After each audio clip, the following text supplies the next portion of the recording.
Jeshi la Polisi linatambua uwepo wa shughuli maalum ambayo itafanyika siku ya tarehe 4 mwezi wa 8 2026 katika halmashauri ya wilaya ya Bukombe, ambapo kutakuwa na tukio au matukio mbalimbali ya kimichezo.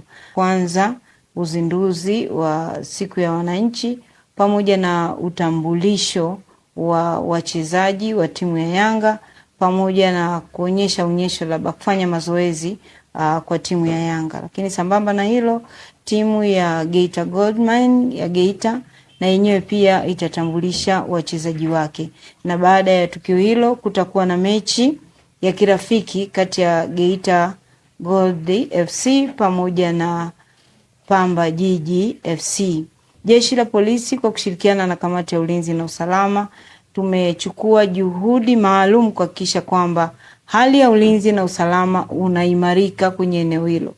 Jeshi la Polisi limejipanga vizuri, na nitoe onyo kwa yoyote ambaye ana nia mbaya kwenye tukio hili, ajue kwamba tumejipanga na vizuri na hatafanikiwa kwenye jambo hilo. Jeshi la Polisi mkoa wa Geita linawatahadharisha wananchi kuwa ni marufuku kwa mtu yoyote kuingia au kusogea karibu na uwanja akiwa na silaha ya aina yoyote, ikiwemo silaha ya moto, panga, kisu au kitu chochote chenye ncha kali. Jeshi la Polisi linaendelea kufuatilia kwa karibu mienendo ya mashabiki na hatutasita kuchukua hatua kwa shabiki yoyote ambaye atafanya kitu chochote ambacho ni kinyume na sheria na kanuni na taratibu zilizowekwa.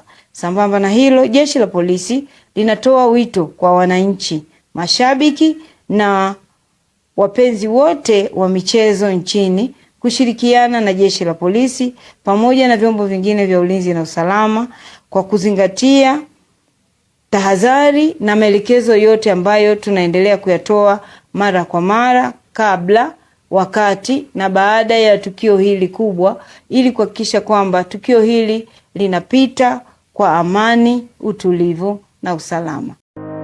Ili kuwa mwanafamilia bora wa Global TV, usisahau kusubscribe, like, kushare na kucomment. Baada ya kusubscribe, bonyeza alama ya kengele ili kupata taarifa kwa kila video inayopanda Global TV Online.